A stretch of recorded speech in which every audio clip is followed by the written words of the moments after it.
Good morning, guys. This is the continuation of chapter 4 in statics. In this video, we'll be solving problem 5, which is to find the moment of a force around a point O using 4 different methods. So using all the possible methods to find this moment. Let's do it.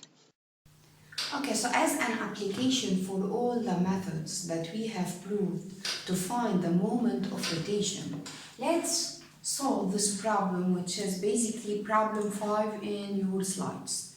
So let's solve this problem here.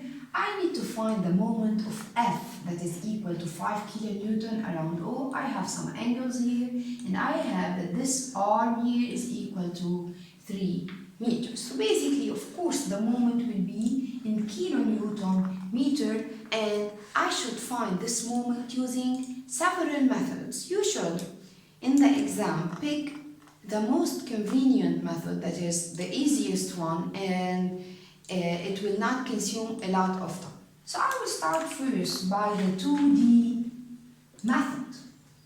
The 2D method states that M is equal to F times D. Now what is D? D is the perpendicular distance from this force F to the point of rotation O. Okay, now how to find, F is known, how to find D? I should draw the perpendicular distance from the force F to the point O. So this is basically D. I know that this angle is equal to 75, which means that this distance here should be equal to 3 sine 75 because it is opposite to this angle. So basically the moment around O is equal to 5 kilonewton times 3 sine 75. This is the magnitude of the moment, which is basically 14.5 kilonewton meter. Now how to find the direction of this moment? I know that this is F, so this F is doing this rotation around O, which means it is in the clockwise direction. So this is the clockwise direction. This is basically the first method. Here, this is the easiest method because I can find D. Now the second method is the 3D method.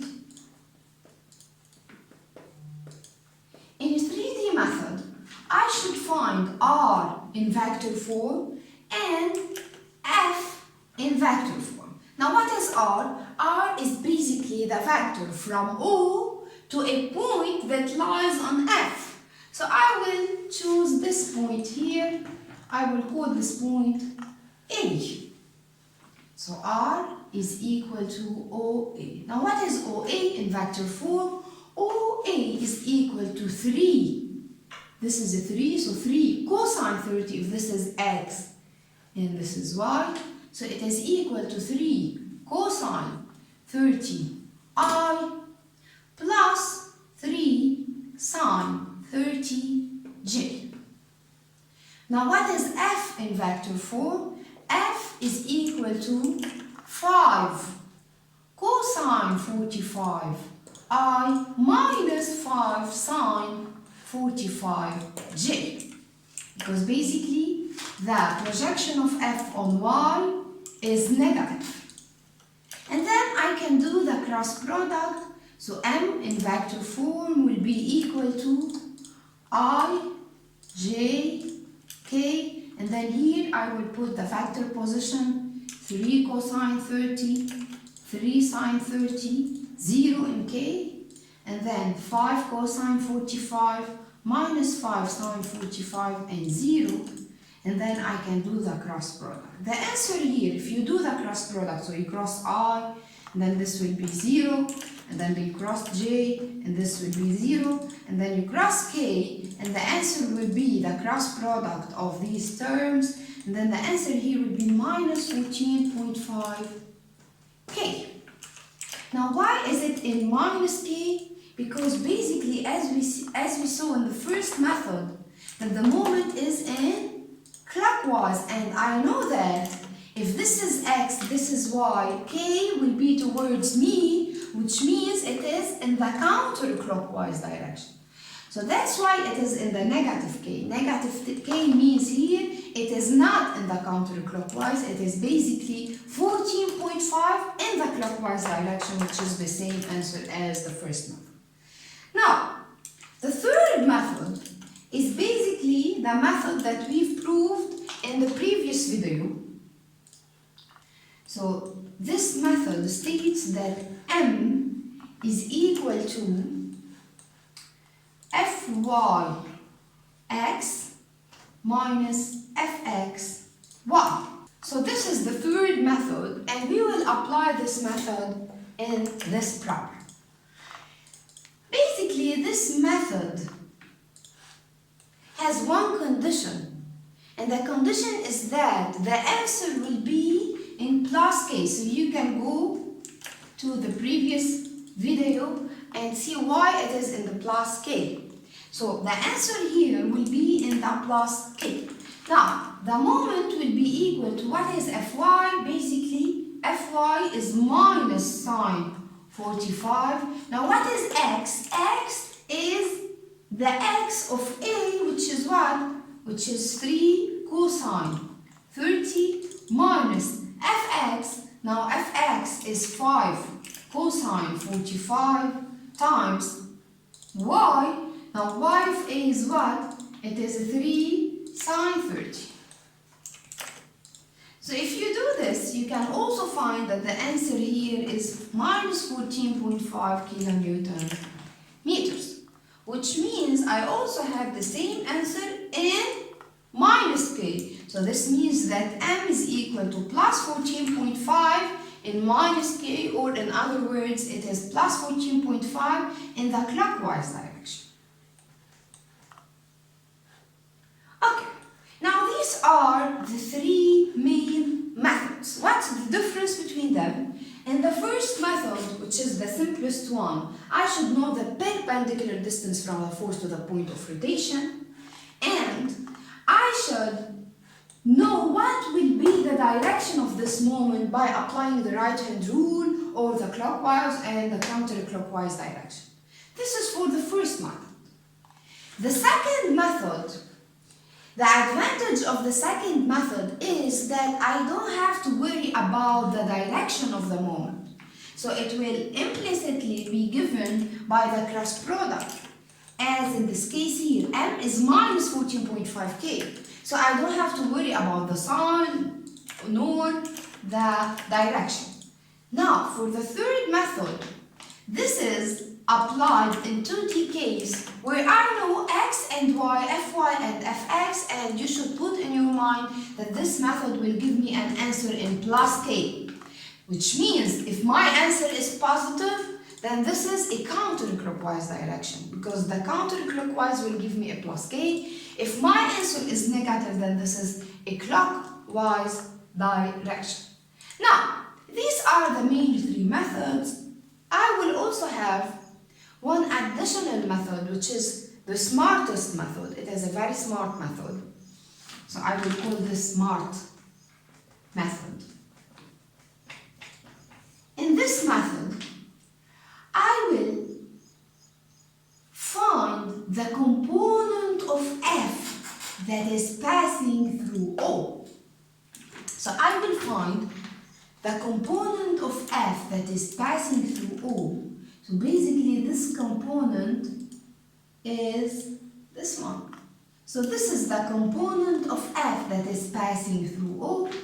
And of course, the second component of f will be what? Will be the perpendicular component. So this is the first one. And the second one will be the perpendicular component of f. The perpendicular component on this component that is passing through O. So this f, guys, I'm composing this f into two components. One is passing through O, and the second one is perpendicular to this component. So if this is OA, then, and this is F, then the first component will pass through O, so it is the extension of the line OA. This is, let's say, F prime, and the second component is perpendicular to OA because it should be perpendicular to F prime, and this will be F second. Now, why I should do this? Because basically I know that the moment of any force that is passing through the point of rotation should be equal to 0, which means that the moment of F prime is equal to 0. And I have proved in the previous video that if F is equal to F prime plus F second, then the moment of F will be equal to the moment of F prime plus the moment of F second. Now, since F prime is passing through O, this term will be vanished. So I'm getting rid from one component of F, and then this moment here of F will be only equal to the moment of F second. So if I know the moment of F second, or if I can find the moment of F second, this should be equal to the moment of F. So the moment of F second is basically equal to what? It is very easy to find this moment because this is the perpendicular distance to this moment, which is 3. And F second, which is this one, F second is equal to what? In terms of F, basically if this is 45, then this is 30, and this is 30, then this is 75.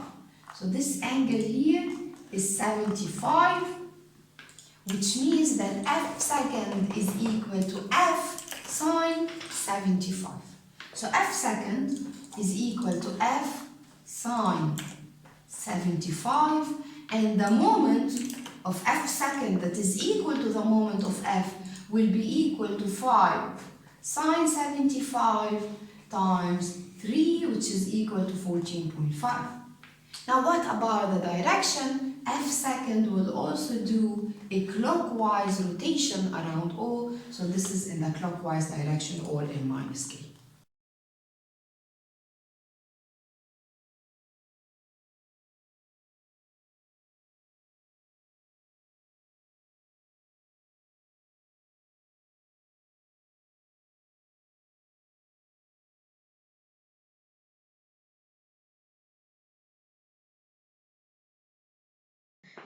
Okay, so after solving this problem in 4 different methods, I want you guys to solve the remaining problems like problem 6, problem 7, problem 8, and problem 9. And especially, I want you to solve problem 7 in the same way, so using 4 different methods. Okay, so I want you, as the third assignment, to solve problem 7 in 4 different methods. And finally, I want you to find the resultant moment. So the question here is to find the moment of each of these 3 forces. What I want you to do is to find finally the resultant moment using 4 different methods. You should have the same answer in magnitude and in direction, which is basically the same answer in the moment factor. Thank you.